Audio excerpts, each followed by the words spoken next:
ಇವರು ಕೃಷಿ ಜೀವನಕ್ಕೆ ಒಂದು ಹೊಳಪನ್ನು ಕೊಟ್ಟಂತಹ ಸಾಧಕ.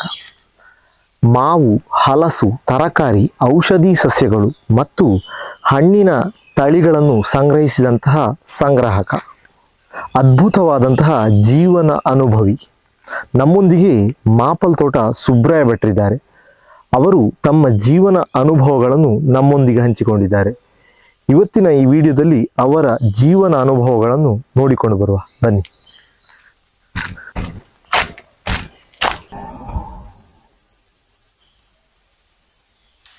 ನೀವು ಕೃಷಿಗೆ ಬಂದಂತಹ ಕಾಲ ಹೇಗಿತ್ತು?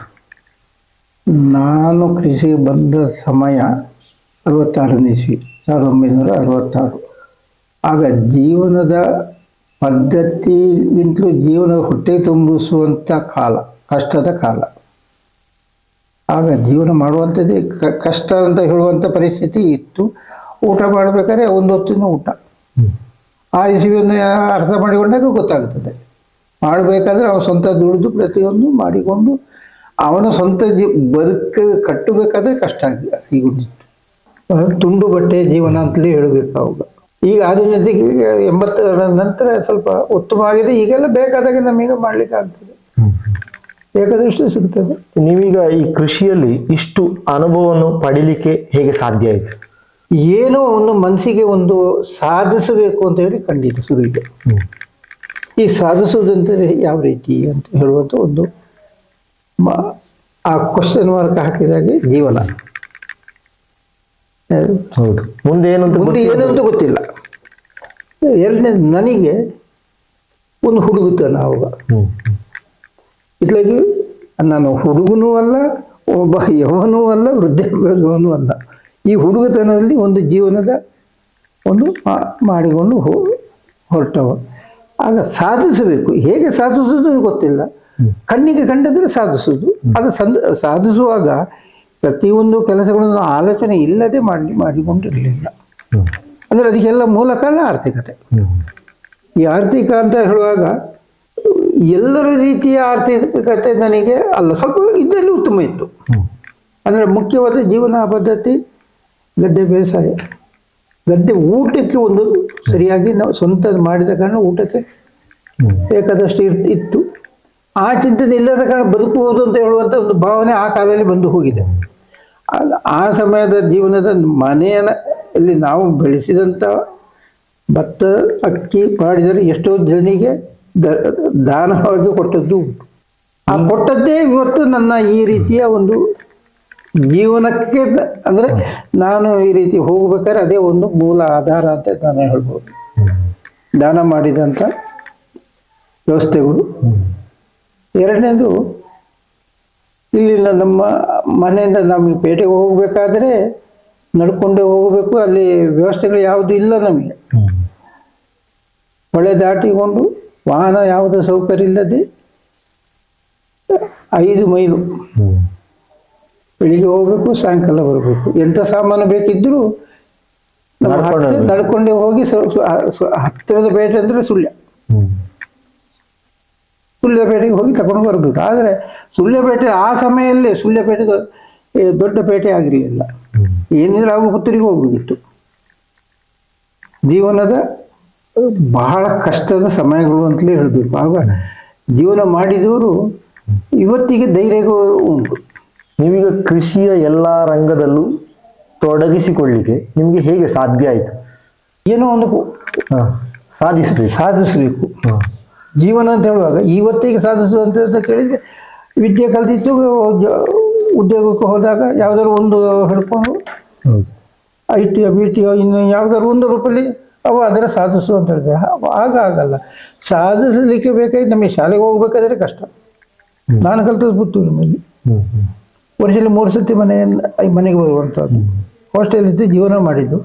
ಆಗ ಹಾಸ್ಟೆಲಿನ ಜೀವನ ಉಂಟಲ್ಲ, ಇದು ಒಂದು ನನಗೆ ಮೂಲ ಪ್ರೇರಣೆ ಅಂತಲೇ ಹೇಳಬೇಕಂತೇಳಿ. ಅಲ್ಲಿ ಎಷ್ಟೋ ಜನರು, ವಿದ್ಯಾರ್ಥಿಗಳು ಕಷ್ಟಪಟ್ಟು ಅವರ ಒಂದು ಒಟ್ಟಿಗೆ ಬೆಳೆದಂಥ ಜೀವನ ಇದೆಲ್ಲ. ಸಾಧಿಸುವ ಹಂಬಲ ದಾರಿ ಮಾಡಿಕೊಟ್ಟಿದ್ದ ಅಲ್ಲಿಗೆ ಗೊತ್ತಾಗ ಅವಾಗ ಏನೋ ಒಬ್ಬೊಬ್ಬರದ್ದು ಒಂದೊಂದು ರೀತಿಯ ಅನುಭವ.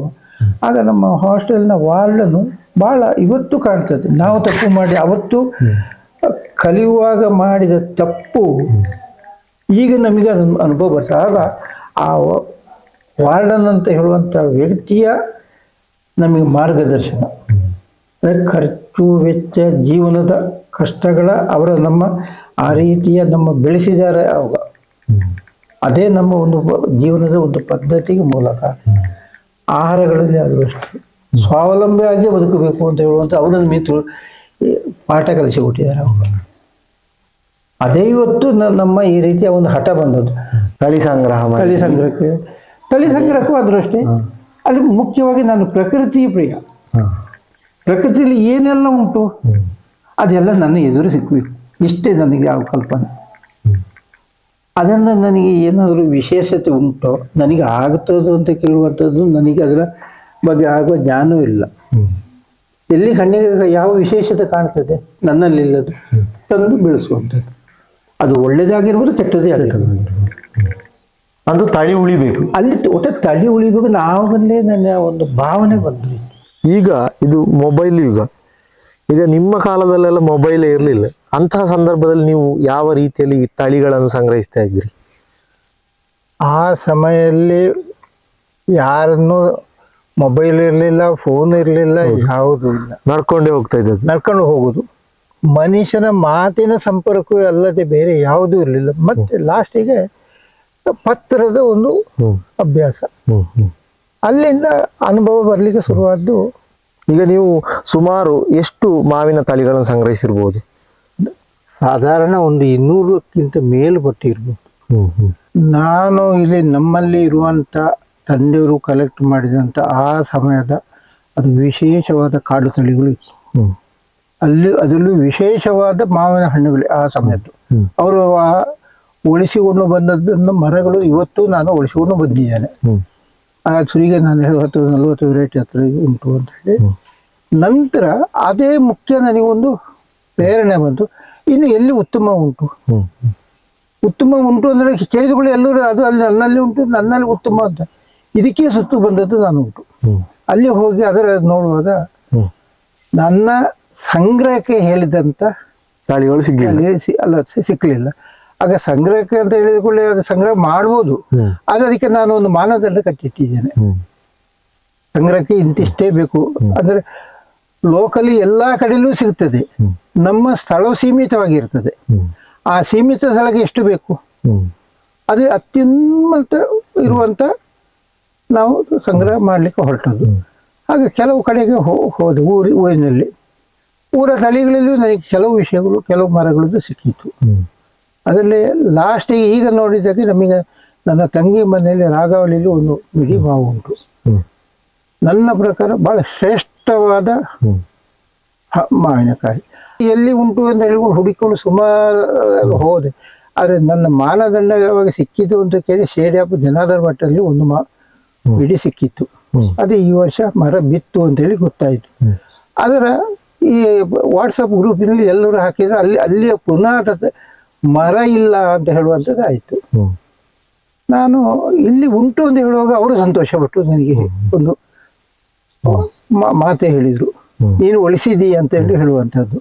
ಆಗ ಅವರಿಗೆ ಅವರಲ್ಲಿ ಹೋದ ಮರ ನಾನು ಉಳಿಸಿದ್ದೇನೆ, ಅದೇ ನನಗೊಂದು ಹೆಮ್ಮೆ. ಅದೇ ರೀತಿ ನಾನು ಎಷ್ಟೋ ಹೀಗೆ ಹಣ್ಣುಗಳು ಮಾವಿನ ಇದರಲ್ಲಿ ಹೋಗಿ ಮಾಡಿದಲ್ಲಿ ಕೆಲವು ಉಳಿದಿದೆ, ಕೆಲವು ಅಲ್ಲಿ ಮೂಲ ತಳಿಗಳೆಲ್ಲ ಹೋಗಿದೆ. ಆದರೆ ಇಡೀ ನನ್ನ ಕಲೆಕ್ಷನ್ ನಾನು ಒಂದು ವಿಷಯ ಮಾವು ಅಂತ ಹೇಳುವಂತಹದ್ದು ಮಂಚಿ ರಸಾಲ್ ಅಂತ ಒಂದು, ಅದು ಹಣ್ಣು ಬಹಳ ಉತ್ಕೃಷ್ಟವಾದ ನನ್ನ ಕಲೆಕ್ಷನ್ಗೆ ಸಿಕ್ಕಿದಾಗೆ ಕಾಣ್ತದೆ. ಹಣ್ಣಿನ ರುಚಿ ಸಿಹು, ಹುಳಗಳು ಬೀಳುವುದಿಲ್ಲ, ಯಾವ ಅದಕ್ಕೆ ತೊಂದರೆ ಇಲ್ಲ. ಹಣ್ಣನ್ನು ನಾವು ಜ್ಯೂಸ್ ಇದಕ್ಕೆ ಕುಡಿಲಿಕ್ಕೆ ಆಗ್ತದೆ. ಬರೀ ಸಿಪ್ಪೆ ನೀರಿನಿಂದ ಸಿಪ್ಪೆ ತೆಗೆದು ಅದರ ಕುಡಿಬೋದು, ಹಣ್ಣು ತಿನ್ನೋದು.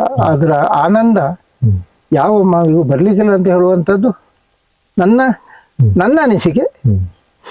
ನಿಮ್ಮ ಜಾಗದಲ್ಲಿ ನೀವು ಉಳಿಸಿದಂತಹ ತಳಿಗಳ ಸಂಗ್ರಹವನ್ನು ಯಾವ ರೀತಿಯಲ್ಲಿ ದಾಖಲಾತಿ ಮಾಡಿಡ್ತೀರಿ? ನಾನು ಸಂಗ್ರಹ ಮಾಡಿದಾಗ ನಂದೇ ಒಂದು ಕಲ್ಪನೆ ಇತ್ತು. ಯಾವ ಯಾವ ಮರಗಳು ಎಲ್ಲೆಲ್ಲಿ ನನ್ನ ಸ್ಥಳದಲ್ಲಿ ಎಲ್ಲೆಲ್ಲಿ ಇರಬೇಕು ಅಂತ ಹೇಳುವ ಒಂದು ಕಲ್ಪನೆಯ ಆಲೋಚನೆ ಮಾಡಿ ಅದಕ್ಕೆ ಒಂದು ಬ್ಲೂ ಪ್ರಿಂಟಿನಾಗಿ ನಾನು ತಯಾರು ಮಾಡಿ ಅಲ್ಲೇ ಆ ಸ್ಥಳಕ್ಕೆ ತಗೊಂಡೋಗಿ ಹಾಕಿದೆ. ಆದರೆ ನಾನು ಪುನಃ ಒಂದು ಪುಸ್ತಕ ನಂದೆ, ಅದರಲ್ಲಿ ಅದೇ ಸ್ಕೆಚ್ ಹಾಕಿ ಅದೇ ರೀತಿಯ ಗುರುತಗಳು ಅದಕ್ಕೆ ಈ ಪುಸ್ತಕದಲ್ಲಿ ಬರೆದೆ. ಆ ಮರಗಳಿಗೆ ಲೇಬಲು ಹಾಕಿಬಿಟ್ಟೆ. ಆ ರೀತಿಯಾಗಿ ಗುರುತಿಸ್ತೀನಿ. ನನ್ನ ಆಲೋಚನೆ ಹೇಗೆ ಅಂತಾರೆ, ಸೈಂಟಿಫಿಕ್ ಆಗಿ ಯೂನಿವರ್ಸಿಟಿಲಿ ಅವರು ಏನು ಬೆಳೆಸ್ತಾರೆ, ಹೇಗೆ ಮಾಡ್ತಾರೆ, ಅದೇ ರೀತಿ ನನ್ನ ಪ್ರಯೋಗವೂ ಅದೇ ರೀತಿ ಇದೆ. ತಂದು ಗ್ರಾಫ್ಟ್ ತಂದು ಮಾಡಿದ್ದು. ಅದಕ್ಕೆ ಮೊದಲು ನನ್ನ ತಂದೆಯವರ ಕಾಲಲ್ಲಿ ತಂದೆಯವರೇ ಕಸಿ ಕಟ್ಟಿದ್ದು ಕಾಡು ಮಾವಿನಗಳು ಇತ್ತು. ನೀವು ಸ್ವತಃ ಕಸಿ ಕಟ್ತಾ ಇದ್ರಿ? ಕಸಿ ಕಟ್ಟಿಕೊಂಡಿದ್ದೆ. ತಂದೆಯವರು ಕಸಿ ಕಟ್ತಾ ಇದ್ರು. ಆ ಕಾಲದ ಕಸಿ ಕಟ್ಟುವುದು ವಿಧಾನಗಳು ಬಹಳ ವಿಶಿಷ್ಟ. ಏನೇ ಕಸಿ ಬೇಕಾದ್ರೂ ಮರಕ್ಕೆ ಹತ್ತಿ ಅಲ್ಲಿ ಜಾಯಿಂಟು ಕಸಿ, ಅದು ಕಷ್ಟದ ಕಾಲ. ನಾನು ಮಾಡ್ಲಿಕ್ಕೆ ಶುರು ಮಾಡುವಾಗ ಮರಕ್ಕೆ ಹತ್ತಿ ಕಸಿ ಕಟ್ಟುವಂಥದ್ದು, ಹುಂಡಿ ಕಸಿ, ಇದೆಲ್ಲ ಹೋಯ್ತು. ಈಗಿನ ಕಸಿ ಈಗ ಎಷ್ಟೋ ವಿಧಾನಗಳು ಬೇರೆ ಬೇರೆ ಬರ್ತದೆ. ಈಗೆಲ್ಲ ಸುಲಭದಲ್ಲಿ ಸಿಗ್ತದೆ, ವಿಡಿಯೋ ನೋಡಿದ ಕೂಡ ಸಿಗ್ತದೆ. ಈಗ ಮೊಬೈಲ್ ಉಂಟು. ಈಗ ಮೊದಲು ಏನೂ ಇರಲಿಲ್ಲ. ಆದರೆ ಈ ಗ್ರಾಫ್ಟಿಂಗ್ ಅಂತ ಹೇಳುವಾಗ ಬಡ್ಡು ಗ್ರಾಫ್ಟಿಂಗ್ ನನ್ನ ತಂದೆಯವರಿಗೆ ಎಕ್ಸ್ಪರ್ಟ್, ಅವರ ಕೈಯಿಂದ ನೋಡಿ ಕಲ್ತುಕೊಂಡೆ. ಹಾಗಾಗಿ ನಮಗೆ ಕೆಲವು ವಿಷಯಗಳು ಅವು ಗೊತ್ತಾಯ್ತು. ಮತ್ತೆ ಹೋದಾಗ ಈ ಓದುವುದು ತಿಳಿಯುವುದು ಇನ್ನೊಬ್ಬರ ಹತ್ರ ಕೇಳುವಂಥದ್ದು, ಇದು ನನಗೆ ಮೊದಲನೇ ಆಸಕ್ತಿ. ಹಾಗಾಗಿ ಸುಲಭ ಆಗುತ್ತಿತ್ತು. ನಿಮ್ಮ ಹತ್ರ ಈಗ ಹಲಸಿನ ತಳಿಗಳು ಎಷ್ಟು ಉಂಟು? 80ರಿಂದ ಮೇಲೆ 100ರ ಒಳಗೆ ಉಂಟು. ಅಂದರೆ ಇದು ಎಷ್ಟು ಅಂತ ಪೂರ್ತಿ ಲೆಕ್ಕ ನನಗೆ ಹೇಳಿಕೆ ಸಾಧ್ಯ ಇಲ್ಲ. ಕೆಲವು ತಳಿಗಳು ಉಂಟು. ನಮಗೆ ಮುಖ್ಯವಾಗಿ ನಮಗೆ ಉತ್ತಮವಾದ ತಳಿ ಒಂದು 9 ಹಲಸಿನ ಮರ ನಮ್ಮ ಕೊಕ್ಕೇಳಕ ಹತ್ತಿರ ಮಿತ್ತಮಜಲು ಅಂತ, ಅಲ್ಲಿ 9 ಹಲಸಿನದು ಭಾಳ ವಿಶೇಷವಾದ ಒಂದೇ ಕಡೆಯಲ್ಲಿ ಸಿಕ್ಕಿದೆ. ನಂತರ ಮತ್ತು ಕೆಲವು ಒಂದು ಕಡೆಯಲ್ಲಿ ಒಂದು ಹಲಸಿನ ಹಣ್ಣು, ಅಲ್ಲಿದು ಒಂದು ಉತ್ತಮವಾದ ಮರ ಉಂಟು. ಇನ್ನು ಒಂದು ಕಾಲೇಜ್ ಆರ್ಚ್ ಅಂತ ಉಂಟು ನೋಡಿ, ಅದು ಈಗ ಗುಜ್ಜೆ ಬಿಟ್ಟಾಯಿತು. ಅದು ಭಾಳ ಉತ್ಕೃಷ್ಟವಾದ ಇದು.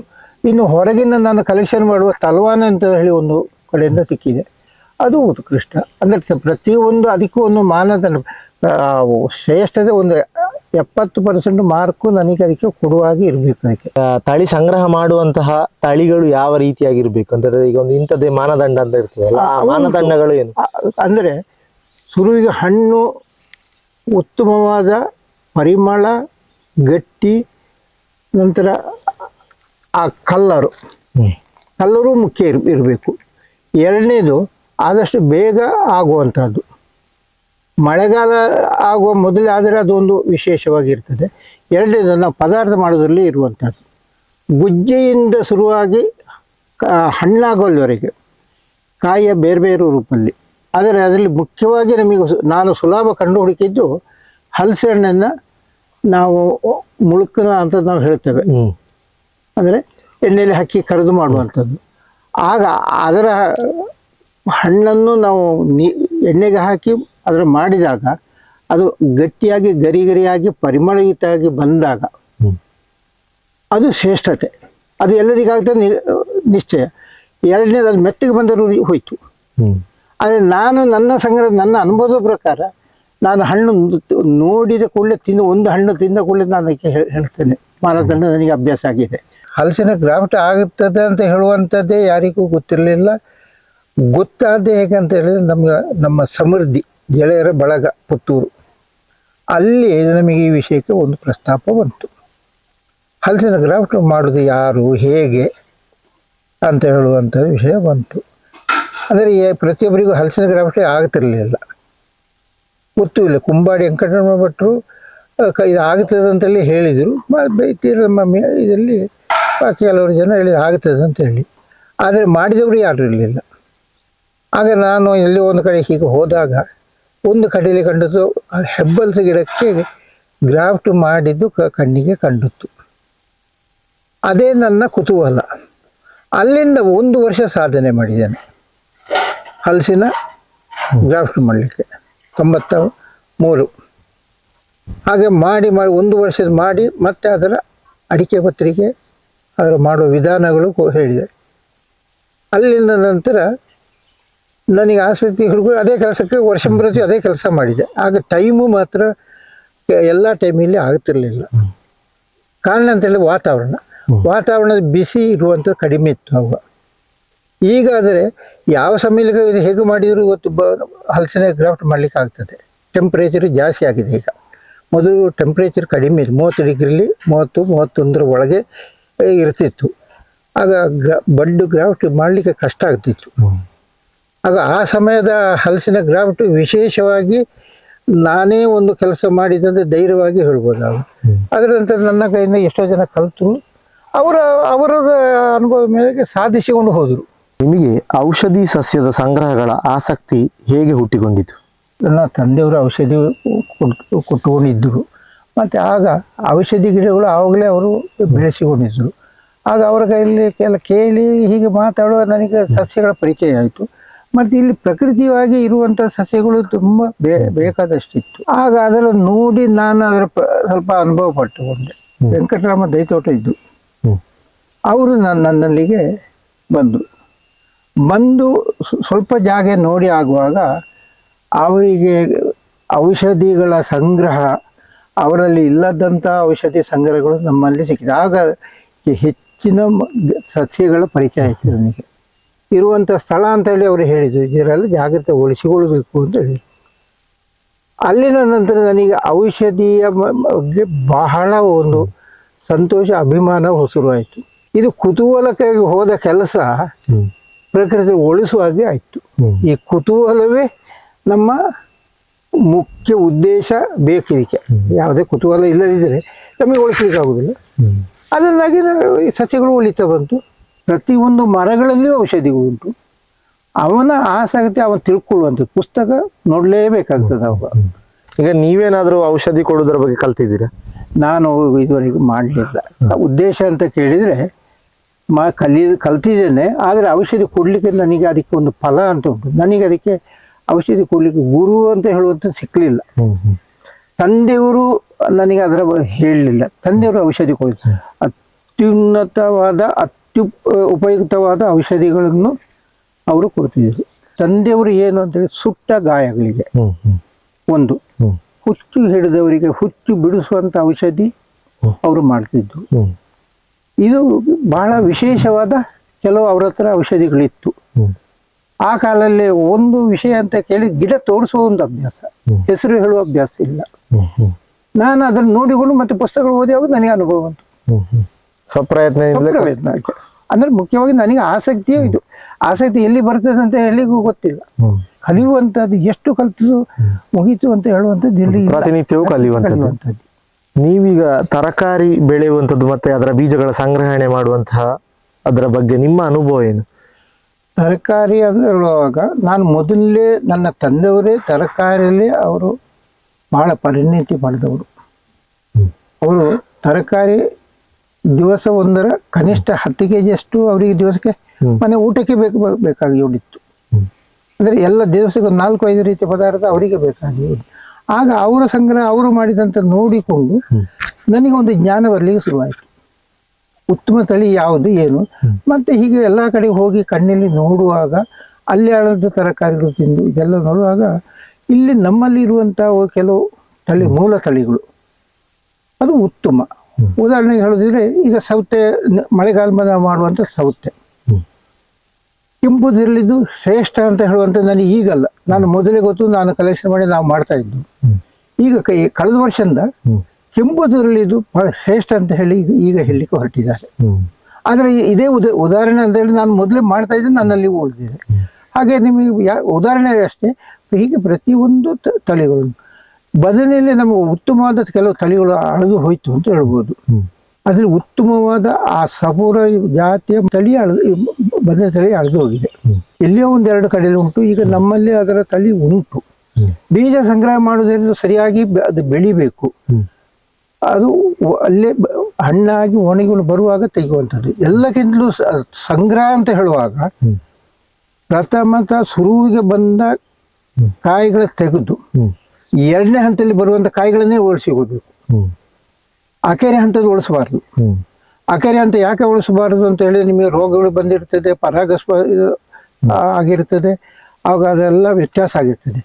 ಈ ಆ ಶುರುವಿಗೆ ಅಂತ ಹೇಳಿದ್ರೆ ಅದರ ಅಷ್ಟೊಂದು ಉತ್ತಮವಾಗಿರಿ. 2ನೇ ಹಂತ ಬಂದದ್ದು ಹೆಚ್ಚಿನ ಪರಾಗ ಸ್ಪರ್ಶ ಆಗಿರುವುದಿಲ್ಲ. ಅದು ಬೀಜ ಉತ್ತಮವಾಗಿರ್ತದೆ, ಒಳ್ಳೆ ಬೆಳೀತದೆ, ಸಹಿಸು ಇರ್ತದೆ. ಮೂಲ ಗುಣಗಳು ಅದು ಉಳಿಸಿಕೊಂಡು ಬರ್ತದೆ.